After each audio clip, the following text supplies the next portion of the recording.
கர்த்தருடைய நாமம் மகிமைப்படுவதாக. ஆண்டவராக இயேசு கிறிஸ்துவினுடைய இனிய நாமத்தினாலே அன்பின் வாழ்த்துக்கள்.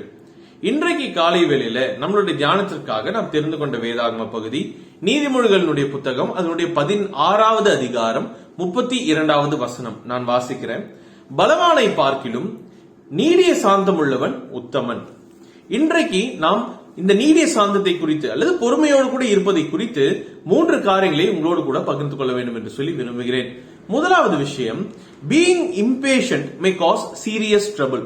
அதாவது நாம் பொறுமையற்று இருப்போம் என்று சொன்னால், பொறுமை இல்லாமல் அவசரமாக நாம் இருப்போம் என்று சொன்னால், அது மிகவும் மோசமான காரியங்களை, மோசமான விளைவுகளை நமக்கு கொண்டு வர கூடும் என்பதுதான். நாம வேதாகமத்துல வாசிக்கிறோம், மோசேயை போல பொறுமைசாலி யாருமே இல்ல அப்படின்னு சொல்லி வேதாகமத்துல சொல்லப்பட்டு இருக்கு. ஆனா இதே மோசே என்ன செய்தார் என்று சொன்னா, கர்த்தர் கண்மலை பார்த்து பேச சொல்லும் பொழுது அவர் அதை அடிக்கக்கூடியவராக இருந்தார். அதனுடைய விளைவு என்ன? மோசே அந்த கானான் தேசத்திற்குள்ளாக பிரவேசிக்க கூடாமற் போயிற்று. மோசேயினுடைய வாழ்க்கையில ஒரே ஒரு நிமிடம் அவர் பொறுமையற்று இருந்த காரணத்தினாலே அந்த கானான் தேசத்திற்குள்ளாக அவரால் பிரவேசிக்க முடியல. லட்சக்கணக்கில் இஸ்ரவேல் மக்களை அவர் வழிநடத்தி கொண்டு வந்தார். கிட்டத்தட்ட 40 ஆண்டுகள் அந்த மக்களை அவர் வழிநடத்தக்கூடியவராக இருந்தார். கட்டாயமாக அநேக பிரச்சனைகள் நேரிட்டு இருக்கும், அநேக விதமான பிரஷர்ஸ் அவருக்கு இருந்திருக்கும். ஆனால் இது எல்லாவற்றிலேயும் மிகவும் பொறுமையோடு கூட அதை கையாண்ட மோசே தேவன் சொன்ன வார்த்தைக்கு கீழ்ப்படியாதபடிக்கு அவர் ஒரு நிமிடம் கோபப்பட்டதுனால அவர் என்ன செஞ்சாரு? தேவன் சொன்ன வார்த்தையை தவிர வேறொரு காரியத்தை செய்யக்கூடியவராக இருந்தார். அவருடைய ஒரு நிமிட பொறுமை அவருக்கு இல்லாதபடியினாலே அது என்ன ஆச்சு? அவருடைய வாழ்க்கையில அவர் மறக்கவே முடியாத ஒரு வடுவாக அவர் கானான் தேசத்திற்குள்ளாக பிரவேசிக்க கூடாமல் போன காரியமானது நிகழ்ந்தது. அப்போ நம்மளுடைய வாழ்க்கையிலையும் நம் அநேக காரியங்கள மிகவும் அவசரப்படக்கூடியவர்களாக நாம் இருப்போம். சில நேரங்கள்ல வண்டியில ரொம்பவும் வேகமாக போகிறது, சில நேரங்கள்ல சில காரியங்களை ரொம்பவும் அவசரமாக நாம் செய்வது. கொஞ்ச நேரம் பொறுமையோடு கூட நம்ம இது செஞ்சு இருந்தோம்னா கட்டாயமாக இது இவ்வளவு கொடுமையாக வந்து முடிஞ்சிருக்காதுன்னு சொல்லி நம்ம யோசித்த அநேக காரியங்கள் இருந்திருக்கும். சில பிரச்சனைகள்ல நாம பேசக்கூடிய வார்த்தைகள் இமிடியேட்டாக நம்ம ரெஸ்பாண்ட் பண்ணணும் அப்படிங்கிறதுக்காக நாம் கோபப்பட்டு சில காரியங்கள் நாம் பேசி விடுவோம். அதனால அந்த உறவுகள் நமக்கு இல்லாதபடிக்கு முறிந்து போயிருக்கும். இப்படி நாம பொறுமையாக இல்லாதபடிக்கு சில காரியங்களை அவசரமாக செய்கிறதுனாலே என்ன ஆகும் என்று சொன்னால் அது மிகவும் மோசமான விளைவுகளை நம்முடைய வாழ்க்கையில ஏற்படுத்தும். அப்போ நாம் பொறுமையோடு கூட இருக்க வேண்டும். ஏனென்று சொன்னால் அதுதான் நம்மை எப்பொழுதும் சந்தோஷத்திற்கு நேராகவும் சமாதானத்திற்கு நேராகவும் வழிநடத்தும் என்பதை நாம் மறந்து போய்விடக் கூடாது. சரியா? இரண்டாவதாக, சூஸ் வைஸ்லி. அதாவது மிகவும் ஞானமாக நாம் தேர்ந்தெடுக்க வேண்டும். நாம் அவசரத்தை, அதாவது அவசரமாக இருப்பதை காட்டிலும் நாம் பொறுமையாக இருப்பதை தேர்ந்தெடுக்க வேண்டியது அவசியமாக இருக்கிறது. ஆனால் அது ஞானம் உள்ளதாக இருக்க வேண்டும் என்பதுதான் நாம் கற்றுக்கொள்ள போகிற இரண்டாவது காரியம். சில நேரங்களில் நாம் பொறுமையாக தான் இருக்கணும், ஆனால் அந்த பொறுமையினுடைய அளவு என்ன என்பதை நாம் நிதானித்து அறிய வேண்டும். எங்க பொறுமையாக இருக்கணுமோ அங்க நாம் பொறுமையாக இருக்க வேண்டும். எல்லா இடங்களிலேயும் நம்ம பொறுமையா இருக்கணும் அப்படின்னு சொல்லி நாம எண்ணக்கூடாது. ஒருவர் சாக இருக்கிறார் என்று சொன்னா அங்கேயும் நான் ரொம்பவும் பொறுமையாக தான் செயல்படுவேன் அப்படின்னு சொல்லி நம்மளால சொல்ல முடியாது.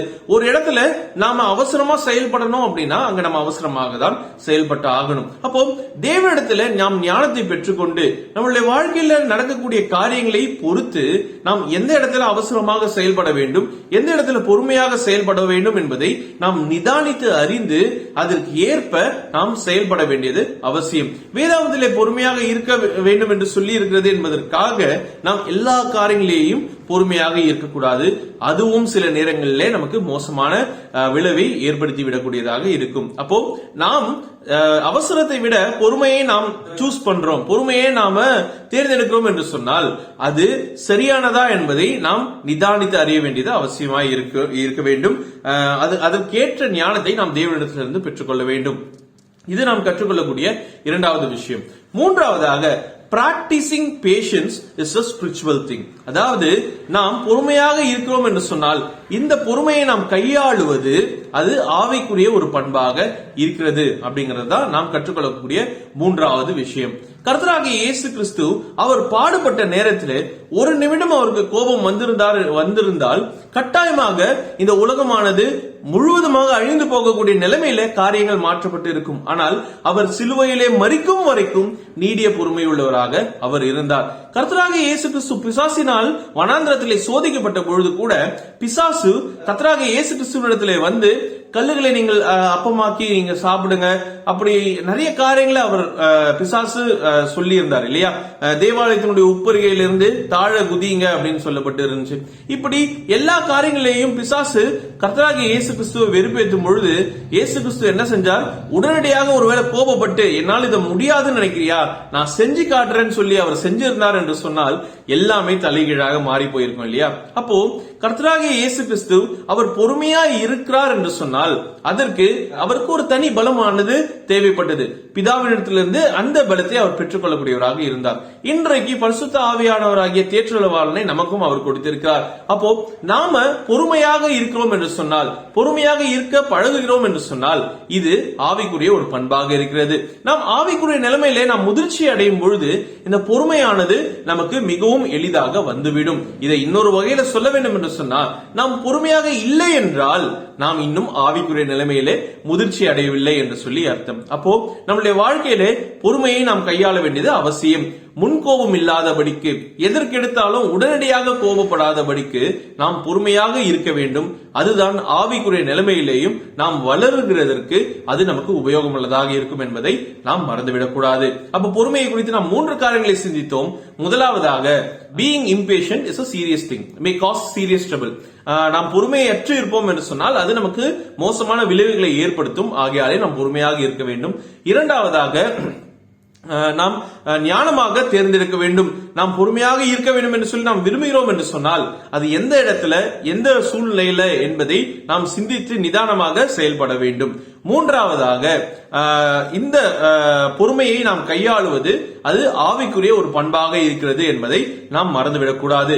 ஆவிக்குரிய விதத்திலே நமக்கு முதிர்ச்சி இருக்கிறது என்று சொல்லி நாம் சொல்வோம் என்று சொன்னால் நமக்கு பொறுமையும் இருக்க வேண்டியது அவசியம். வரக்கூடிய நாட்களிலே கர்த்தரிடத்திலிருந்து ஞானத்தை பெற்றுக்கொண்டு எந்த இடத்திலே நாம் பொறுமையாக இருக்க வேண்டுமோ அந்த இடங்களிலே நாம் பொறுமையாய் செயல்படுவதற்கு கர்த்தர் நமக்கு உதவி செய்வாராக. தேவனுடைய நாமம் மாத்திரம் மகிமைப்படட்டும். ஆமென்.